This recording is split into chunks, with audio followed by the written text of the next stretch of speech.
well as Roy Portman. He was our singer of the national. From a safety standpoint, watch out on the trail. There's bicyclists come through here. Just look both ways for you to come across. If you have any questions, look for somebody with a blue shirt and a name tag. They probably can give you some more information of what's going on. And after this ceremony is over, we're going to have cake and cookies and free water, a refreshment stand. John Desmond is signing copies of Hopewell Junction, a railroader's town. It's a compilation of books that he put together based on Bernie Rudberg's books. So check him out in the tent. And the Hopewell Inn is serving complimentary hot dogs and free water for anybody who's interested. You just need to stop by the Rotary and pick up a ticket before you go over there. So down to and when we're done here, rock and roll band, everything else will be playing from about 3 to 5 p.m. It's great for those of you who like 60s and 70s rock and roll. Again, what I want to do is I want to thank everybody who's here, thank everybody who's donated time and money to the Hopewell Depot and Depot Park. As you know, we're a 501c3 nonprofit. Any donations given to us are tax deductible. Special thanks to Rich and Maureen Taylor and Celeste and Bernie Rudberg, our founders. Without their vision, the depot wouldn't have been restored, finished, and made into a museum. We wouldn't have gotten to the tower, the pavilion, and I wouldn't have gotten involved, and everything else wouldn't have just moved along. I have to reach out and say thank you to our volunteers and members. Without them, none of this really would have happened. It's really been a largely volunteer effort for all of the construction and restoration work.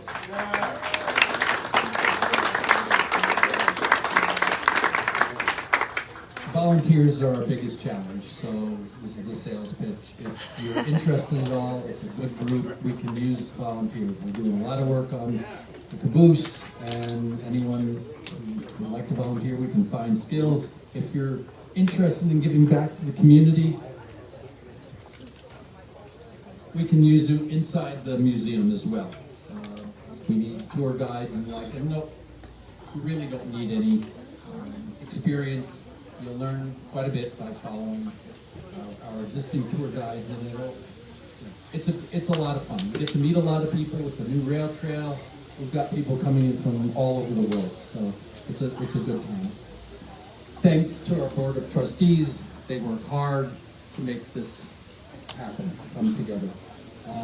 Our local businesses and contractors, they are also right behind us. They support us as best they can. They provide donations. They work with us on all of our printing and manufacturing stuff. So it's really great. A quick one, I want to recognize Tom DeJoseph. Is the last living person who worked in the depot when it was alive and operating. He's sitting down over here.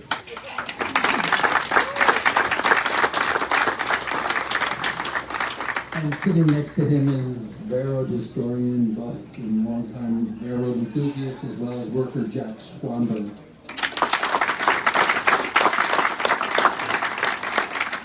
Jack has provided a lot of information for the books, background research and things just to help us pull this all together.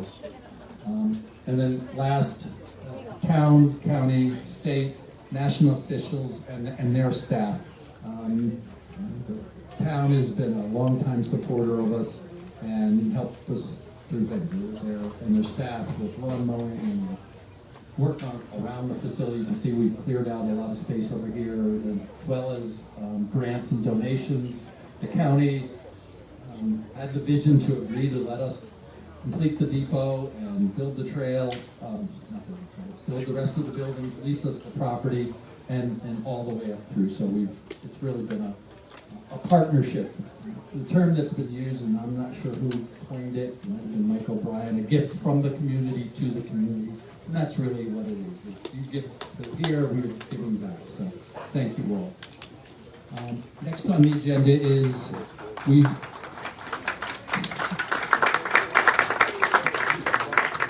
Senator Rob Rolison couldn't be here. He wrote a proclamation from the senator, and I'll read it out to you. Legislative proclamation commending the Hopewell Depot Museum upon the occasion of their 150th anniversary on Saturday, June 10th, 2023. Whereas from time to time this legislative office takes note of certain extraordinary organizations and individuals it wishes to recognize their valued contributions and successes. Whereas this legislative office is proud to commend the Hopewell Depot Museum on the occasion of their anniversary. The Hopewell Depot Museum was constructed in 1873 as a train station for the Dutchess and Columbia Railroad and played a vital role in the transportation hub in the community. The Friends of the Hopewell Depot Museum, formed in 1998, worked tirelessly to preserve the depot, and after years dedicated restoration effort, it officially opened its doors, serving as a cultural and educational center that showcases the nation's railroad history. The Hopewell Depot's exhibits provide visitors with a glimpse to the past, featuring artifacts, photos, and documents. This legislative office recognizes organizations and individuals who contribute greatly to the well-being and vitality of our community. And this legislative office pauses in its deliberations to commend us on the occasion of their anniversary. By this copy of this proclamation, suitably engrossed, be transmitted to us. So we want to thank Senator Rob Rolison for that proclamation.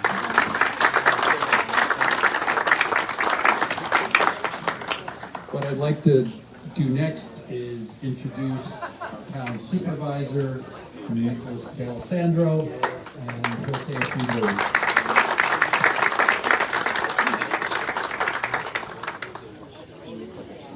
Thanks, Dave. Wow, this is great, huh? I feel like Teddy Roosevelt up here. This is something. And thank you to all the depot, Dave, of course, and your board, Linda, Sabrina, Amy, all of your other volunteers, countless volunteers, Paul and Rich and Joe, Michael, Mark, so many of you have done so much. And everybody knows Hopewell Junction. This is Hopewell Junction, right? The town's first settlement, known as Hopewell, it really surrounded itself around the Dutch Reformed Church. And it was because the main road that ran from Connecticut to Fishkill Landing, which is the city of Beacon today, it was very significant for the Revolutionary War because it was a strategic route for the troops and the supplies. But the real establishment of Hopewell became cemented here with the railroad when the railroad came to town. And just like us all, it has been reinvented over time and for the better. And this whole entire site is just a jewel for our community. And first I'd like to express that sometimes government, in our infinite wisdom, we sometimes make things a little bit challenging, and we have sometimes too many regulations. But it's my job and other people's job here as well to help people like the Hopewell Depot to get past those challenges. And then we'll turn and ask you to thank us for doing so. But besides that, projects like this really should come about more often. I'm here to represent the residents of the town of East Fishkill and thank you all for all that you have given to our community. And like I said, these projects should come about more often, but it's only because of the dedication and the vision and the hard work of all the people of the Hopewell Depot that this becomes a reality. Like the depot before, that beautiful signal tower in front of me, and this caboose, when this caboose is completed, it will be outstanding. And all the volunteers are going to give a tremendous amount of hours to make that possible. But we wouldn't be here if it weren't for a volunteer named Bernie Rutberg, right? Bernie was instrumental in making this entire site a success. And he would relish in this celebration today and would really love this caboose, I know that. And we all miss him and love him. And his wife Celeste is here. And I want to thank you, Celeste, for sharing Bernie with us for all those years. And thank you all that you have done in him in our community. Round of applause, please. The site of the Dutchess County Rail Trail and New York State Empire Trail is right here. And of course the signal tower and the depot and of course the bathrooms. Everybody loves the bathrooms, right? It's a critical component of tourism. Tourism is so very important to many communities. Over $600 million is generated yearly in Dutchess County with tourism. And us as taxpayers know how vital that really is. It ensures that we have a good quality of life, economically, recreationally, and that we continue to succeed, just as this depot has succeeded for 150 years. I also want to acknowledge the relationship and support we have with Dutchess County government. Dutchess County Executive William O'Neill has been here supporting from the very beginning the planning of the Dutchess County William R. Steinhaus Rail Trail. He has always been a huge advocate of economic development and recreation, and he was instrumental in getting the William R. Steinhaus Rail Trail from its inception to planning to engineering to its completion and dedication. It has been a true jewel for our community. It's been a great place where all the communities come together, walk, recreate, bike, enjoy the outdoors, a beautiful day like today. And some people use it for its business aspects.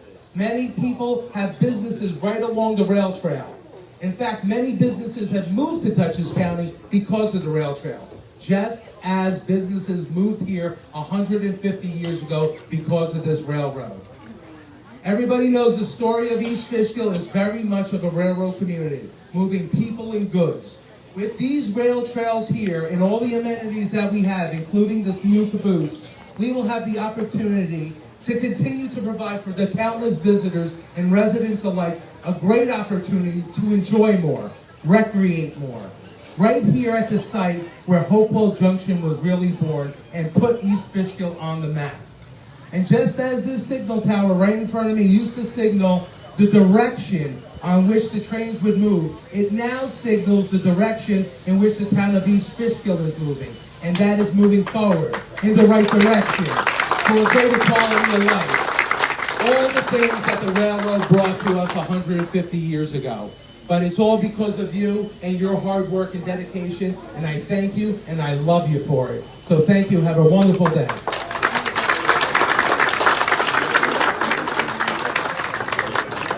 Thank you, Supervisor. Next, I want to introduce William O'Neill, Dutchess County Executive.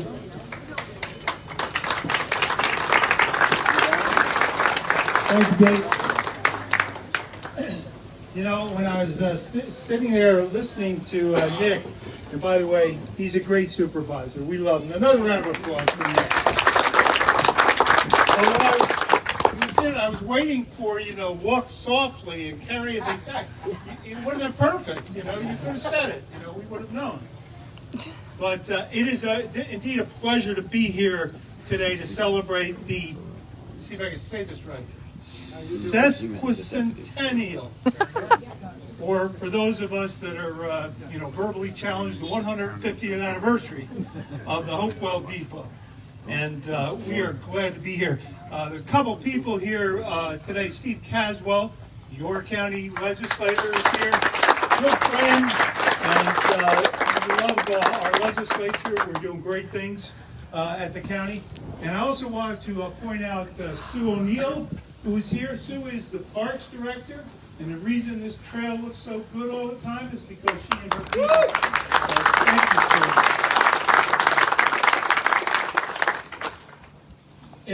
This has been said, and I can't help but Doug repeat was it, just is here. that I'm supposed to there's save so the many seat for him. people Okay, don't worry. So that keep it have warm until he contributed returns. to make this place look as wonderful as it does, especially considering its age, right? 150 years? Yeah. But, you couldn't always say that. When we began this back in 2005, there was real uncertainty of whether or not this building was even going to be standing here. And the county at the time was in the process of building the Dutchess Rail Trail. This was the southern termination of the trail. And of course, this is county property.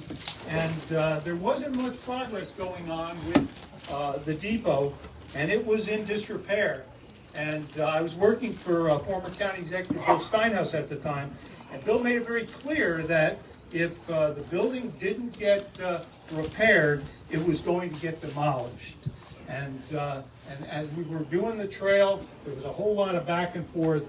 And thanks to the work of many volunteers, but most notably, and you're going to hear from Rich Taylor, what a tremendous effort, and of course his sidekick Bernie. They marshaled the forces, and I was talking to Rich earlier. They would send me updates, you know, the pictures of the volunteer evenings and weekends, and show me the progress that was going on, and it was just unbelievable, and this is just extraordinary. Thank you, Rich. Thank you so much. And you know, back in 2012, we were here for the grand opening of this, and I was going through the archives, and I've got a picture here that I share with Rich, and I'll leave it with him, but it's a picture of Bernie, myself, and Mark, and Rich at the opening, and wherever that plaque got put, I think it's on the other side.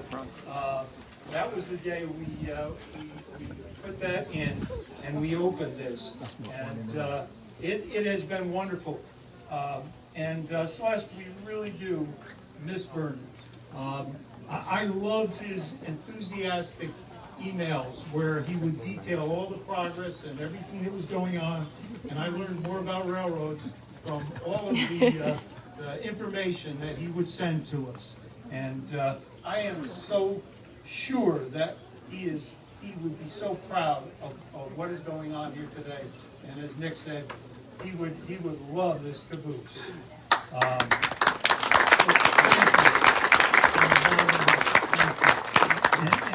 And Nick said they didn't stop there.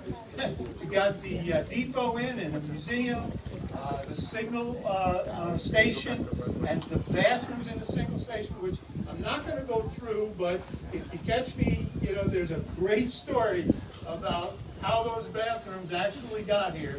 It was kind of another one of those stories of, you know, now we're never going to do that, and they've serviced us well. And of course, the community pavilion dedicated to Bernie, and now the caboose. But I want to just take off one thing on what Nick said about the Hopewell Depot, and you know, it's appropriate that we're in a junction, because this is the junction. It's the junction of the Dutchess Rail Trail, which of course you can go all the way to the walkway over the Hudson, and then it is now the Maybrook line, which you can go all the way out to Falling Brewster, and there's a little zigzag, and you can get on another Empire State Trail and go all the way to New York City. And before too long, you know, I will, you know, say that there's probably going to be a trail that goes from here to Beacon, and then you know, so you know, this is great, and it's because we have this junction here today. We have this trailhead, which is, believe me, the best trailhead in the county parks, and you know. I'm going to say something that my parks director is going to cringe, but I'm looking around here. You know, if we could get a little bit of this land from this trucking company over here, I think it's a great place for some pickleball courts. What do you think? But really, I just want to end with saying that we are proud to have partnered with the corporation, and I wish that in government we had more partners like you, because this is tremendous, and it's all done volunteer, you know, getting the volunteers out here, making this happen. This is just so wonderful, and I from the bottom of my heart, thank you all for being involved in it, and I just can't wait to see what we do for the next 150 years. Thank you. Thank you, Bill. Next up is Mr. Paul Stitch. Paul's our historian, and he's going to talk about the first 120 years, briefly, and what it was like and how it developed over those years.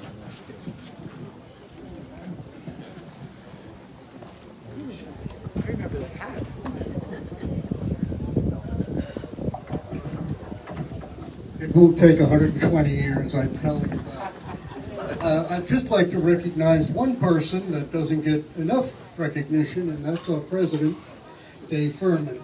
He has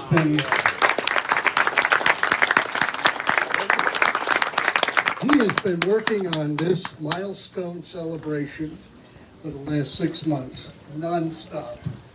And if you ever had to be motivated, you just had to come within 3 or 4 feet of him, and he gave you a job.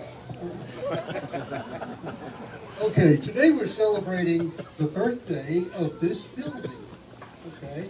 Something you don't do very often. But this was more than just a simple train station. How many of you live within 5 miles of this radius? Raise your hands. Okay, I don't want to get personal, but this is your history, your personal history. Okay. Now, this was also a vessel. It seems like a station, but it was a vessel that brought a rural area into the Industrial Revolution.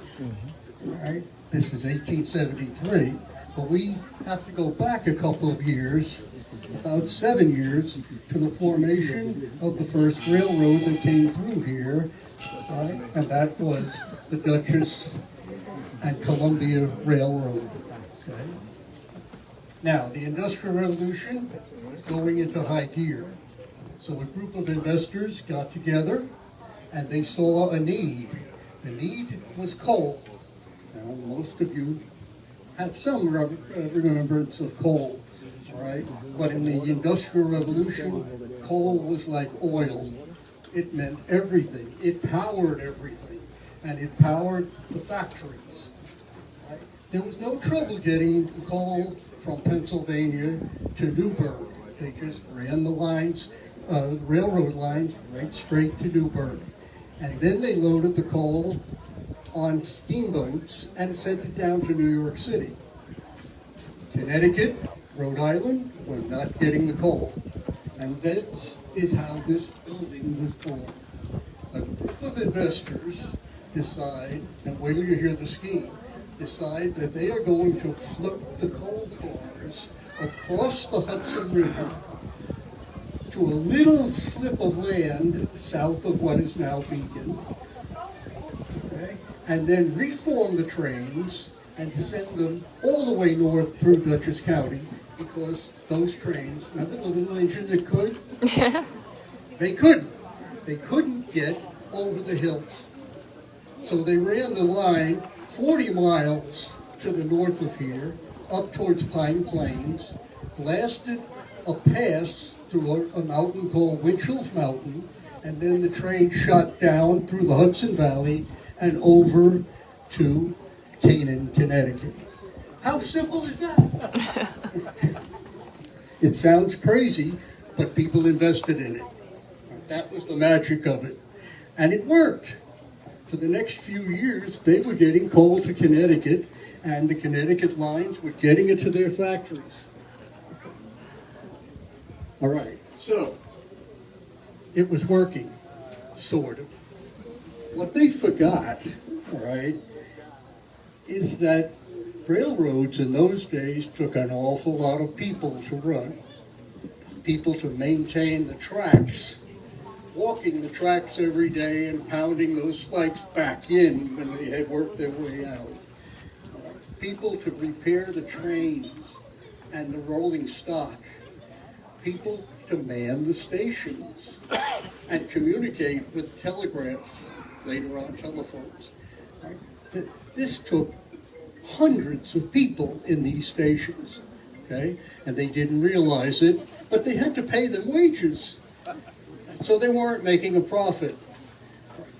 Around 1873, well, 1872, they said, we have to do something about this. So they started to put in more stations, hoping that the farmers would come and send out their produce, their cattle, and everything else.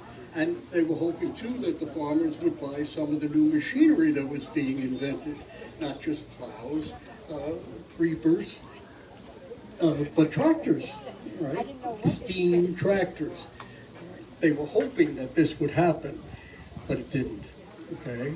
In 1873, the country went through its first recession after the Civil War. And this Dutchess and Columbia Railroad went belly up. Right? The courts kept it going for another few years until they reformed another train line. Okay. Now,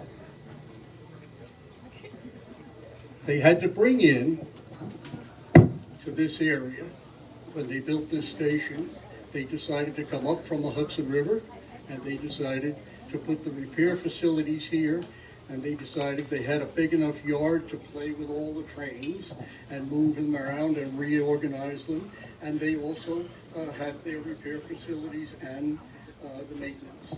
So this brought in a whole bunch of new people, all right? And this is something like Kevin Costner's movie, Field of Dreams, okay? Remember James Earl Jones, that disembodied voice that said, if you build it, they will come. They built this station down the road where the Hopewell Inn is, wasn't there yet, and then all of a sudden, okay, other stores started to pop up. Little shops, bakers, butchers, barbers, okay, downstairs. Upstairs, they rented the rooms to the railroad workers. That's Railroad Hopewell. When you leave here today and you go down Railroad Avenue, look off to your right. Those houses are almost identical. Take the front porch off, that came later, okay? But those buildings, most of them came in as kits on the railroad from Montgomery Ward and Sears Roebuck, just like a model kit. Take a good look. When you get down to the Hopewell Inn, whether you go north or south, there's more of them, right? It'll change your mind about this place completely. Okay? All right.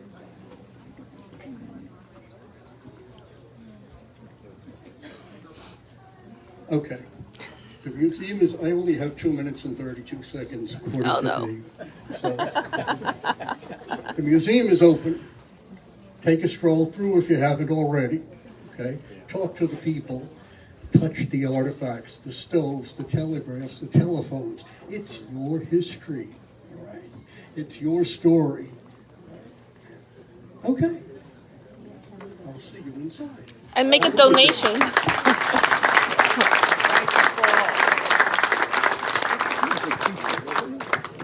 Thank you, Paul. Rich and Maureen and Celeste, come on up. You're up. Do we need to help him?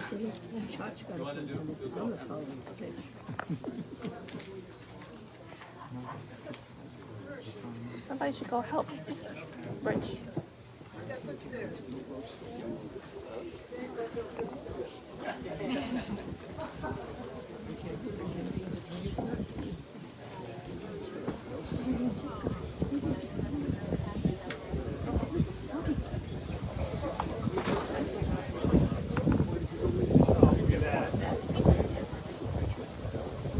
It's like building, right? He's done that before.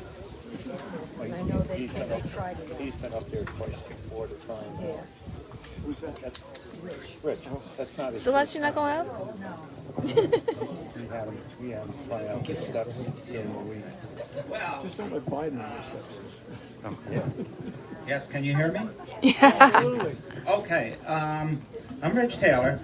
I'm the one that supervised all these buildings. And I started as a carpenter. When I was a teenager.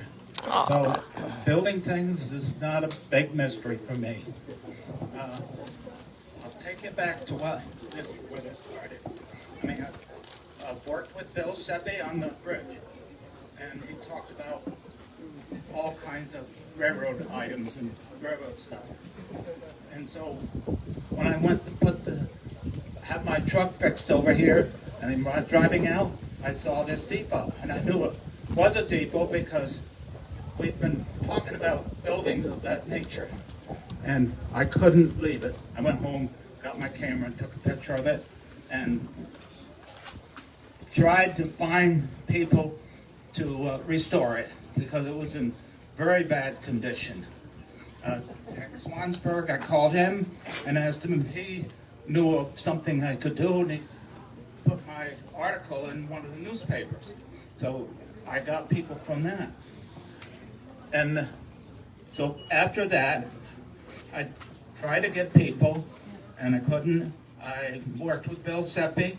I had just before discovering all this, I started Habitat for Humanity of Dutchess County, and I was busy with that, extremely busy.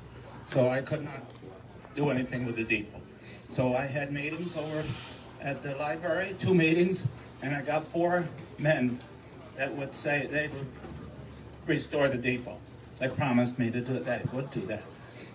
10 years later, Bernie Rudford called me and said they're going to tear the depot down because nothing was being done. And I talked to Bernie, and he said, that isn't going to happen. You put me on the board, and I will see that depot is restored within 2 years. 20 months, I opened that front door to the public. And from then on, it's this building, when I finished this, I built that. Lead, I had people helping me lead on that. And this just turned out that I just couldn't stop. But I was still working at Habitat for Humanity, and that was so now I can say what I'm glad I started it. So this was great. Yep. Okay, I'm short. I'm not going to say a lot, but anyhow, that's the basic thing that I got involved with. So Glad you did. I'll give this to my wife. I really wanted to ask you to talk because I wasn't involved with anybody else in anything, but I supported him. He came home that day that he's found this. He says, guess what I found? And I said, my 55 T-bird? No, he says to me, a depot that needs to get restored. I said, and when do you think you're going to get to do that? He says, well, I'll work on it. So he did, as you heard. Many thanks to all the volunteers in the past and present that helped to make his vision come through. When he took over the restoration, it was a depot. I can't read my writing here. I don't know. I was busy with the. He was. I said to him, "You're over here at the depot so much. You're never home. I think I'm going to put a cot over there, and you can sleep there, and I'll just bring the meals over to you. We don't live very far away." So he said, "Okay, I'll slow up a little." But I would like to say thanks to all the people who donated things to us. We've had all kinds of the desk that the station master used, that was all restored, and we got it back. We got the original wood or iron stove that was here, and that was plus we got another one donated from another railroad depot that's in the other room. But we had people donated all kinds of things. The old telephones, the old trunks, the baggage cart that's at the end, railroad tools. I mean, you name it, they donated it. Even down to old pictures and things that they had found in the attic and Grandpa had or something. I tried to work on the Borden's, we have a little center with Borden's Milk Company, and I finally tracked down the main office in Texas. And I said, what I wanted was like some old pictures, replicas of Borden's and Elsie the cow and all that stuff. And I finally talked to this one gal, and she seemed to be very interested, but she said I had to write a letter, which I did, explained who we were, what we wanted to do. And she said she was going to speak to the whoever department she had to, and she'd get back to me. Well, she didn't. So about a month later, I had her phone number, so I called. And whoever answered the phone said to me, she doesn't work here anymore. So there it went, and nobody else was interested, so unfortunately, we couldn't expand that. So what we have here is what we have, but they were an intricate part and had the roundhouse that the milk was sent down to New York City. So I just did a lot of odds and ends for things. And, we planned the annual dinners and water supplies and whatever. And that's it, short and sweet. Thank you.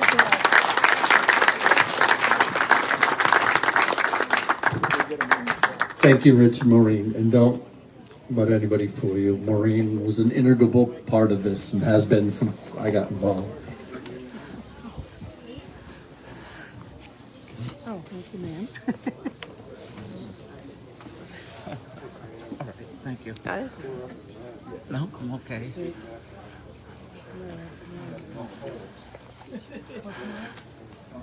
And here's Celeste Rudberg.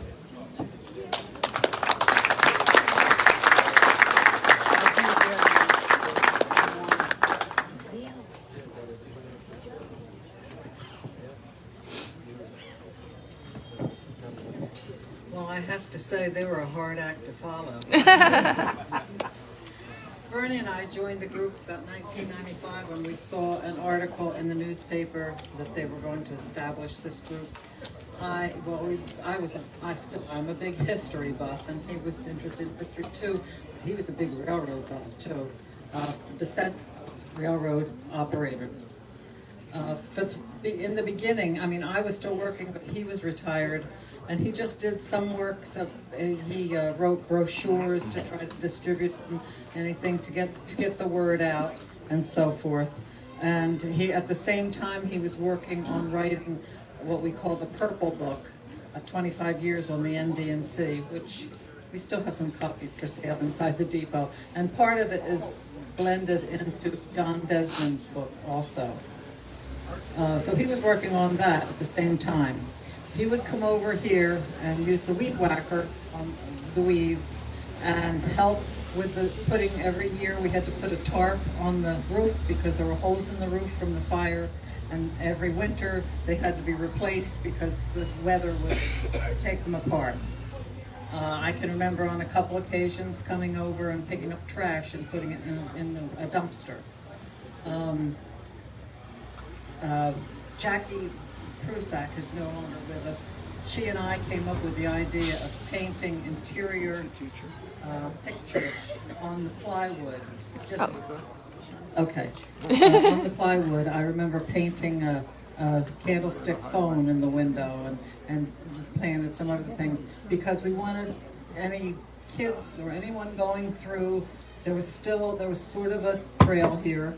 And we wanted them to know that the building belonged to somebody and to try to reduce the possibilities of any kind of vandalism.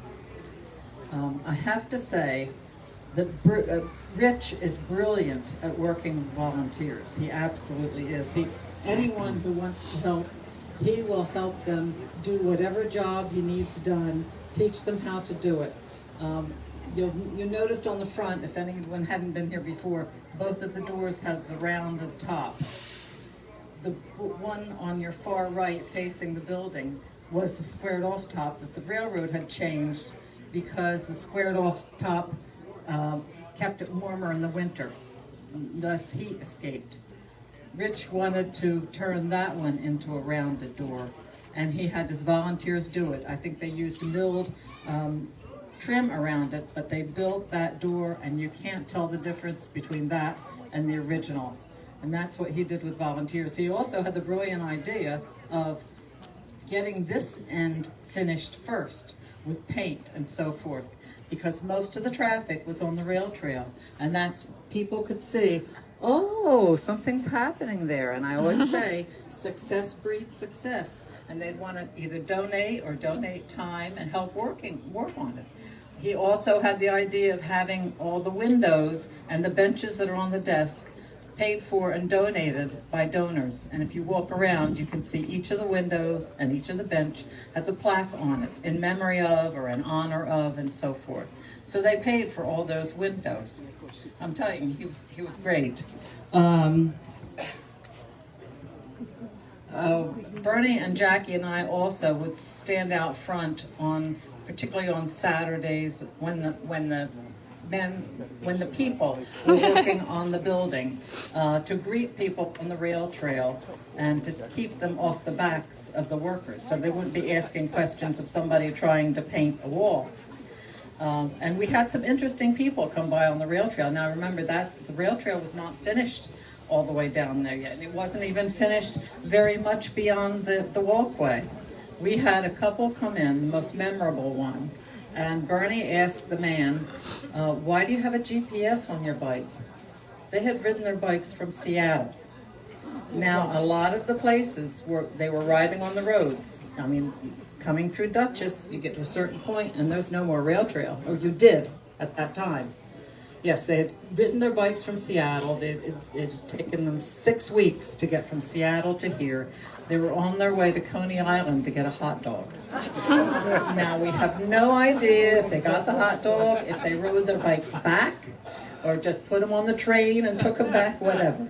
But they were the most interesting of all the variety of people we enjoyed talking to. Now we have, as I think Dave, we have people riding on the trail all the way from the Battery in New York City. They can go all the way to Buffalo on the Empire State Rail Trail, which is absolutely wonderful. It's one of the leading rail trails in the country. And we're proud to have a spot here on it where the bikers can stop, use a restroom, eat their lunch in the pavilion, take a break. And we do get a lot of very large bike tours come through here. And they love this spot because then they're going to go for a while. They're going to go as far as the walkway before they really find another rest stop. If you get inside, and I hope as many as possible will get inside, make sure you ask to look for the pictures that Rich put in there that he took. They show what the depot looked like when he discovered it, and you can see the difference, what it looks like now. And it's like night and day. Paul stole my line, build it and they will come. But I'd like to say one more thing. It's like Phoenix rising from the ashes. And because there had been a fire in here, yes, our building is like Phoenix rising from the ashes. And I do dearly wish Bernie could be here too. He would love this. Thank you.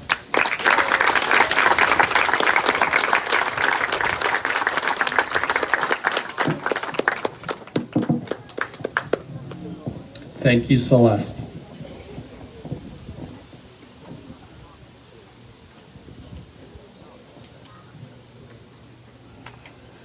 Okay, the next item is not on any of the agendas that you all have seen. There's one member of our volunteer community who's suffering some health issues, and Charlie McDonald. For those of you who know Charlie, he has been an integral part of this. He's been working with Rich since the beginning. He was here every Wednesday, every Saturday, every day in between to make things happen. If you go inside and you see the diorama, that's Charlie's diorama. You can't turn around here and not see something that Charlie worked on. Unfortunately, he is not here. And what we thought we might do is a short, very short video. And what I wanted to do is yell out or speak loudly, "Charlie, we miss you. We wish you were here," on cue. Charlie, we miss you. We wish you were here. So we're going to do that on 3. Ready? 1, 2, 3. Charlie, we miss you. We wish you were here. Thank you all. That's great. Okay. And now we're going to do the ribbon cutting of the caboose. We kind of hoped it would all be done by now, but we're a long ways there. You can certainly get a sense of it, see what it looked like, what's happening. You can certainly see some of the restoration work and where it's come. The first person I'd like to invite up is Mr. Ken Kurt. Ken owned the caboose for the last 40 some odd years.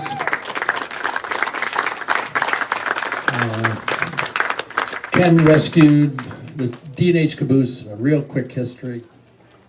You want me to give it? Huh? Hi. Looking at everything here, I was interested in rail cars, and we used to take our motor cars, which were small inspection I vehicles, was gonna have you record it, and but one band little it clip right is on fine. tracks, go right up to the bridge, and come back. And I remember the old days in the road. Actually, the day before they ripped the rails off on the tracks with a hand-powered vehicle from 1870s. And this caboose, I got it around the same time because we had a club that ran these motorized rail cars. And they said, why don't you get a caboose? And it's like, yeah, I'll get a caboose. And we'll use it for meetings and parties and everything else. So I got this, went up to the D&H, and looking at the rail yard, they had about, I'd say about 40 of them in a line. And this thing sat out by itself, and it was used by the crewmen and the trainmen in the yard to get warm on a rainy day or a cold day. It was like an office for the trainmen. And I said, what about that one right there? Are you guys selling beers? And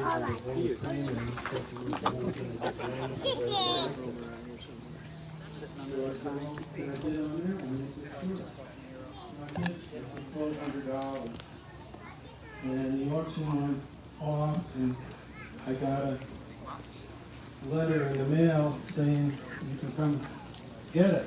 And it's like, well, I'm supposed to have it shipped by rail. Oh, we can't do that. I was going to have it shipped down to Fishkill by rail. They wouldn't do it. So I had to get a friend with a low boy. And most of these people are gone now that helped me. That was over 40 years ago. And I got it home, and I went up to the D&H and I said, well, what about paying for the caboose? And they said, well, we'll send you a bill. Don't worry about it. The D&H went for us at that time. And he never sent a bill, and he never paid for it, so I stole the caboose. So, all the other ones basically were scrapped. So this one here was one of the only survivors of that bunch that they had for sale. So I'm proud to see that it ended the way it did. Thank you. Thank you, Ken. Don't go far. I'm going to stay up here. We're going to do a brief ribbon cutting. Hopefully we can get Bill and Nick up here, and got a couple pairs of scissors and some red tape, because they're here to cut the red tape.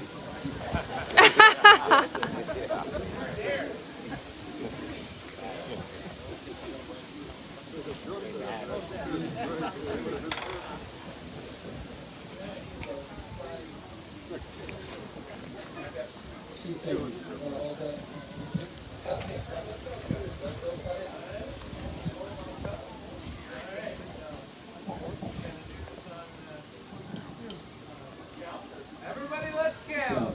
1, 2, 3. Yay! Excellent. That's super. Okay. Thank you, Mark.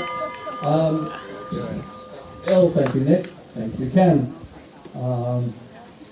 We've got cookies and water and a cake, and give us, I'm not sure how everything else is setup over there, but give us 10 minutes and we'll ring you over to the concert that's going to start in 10 minutes or so.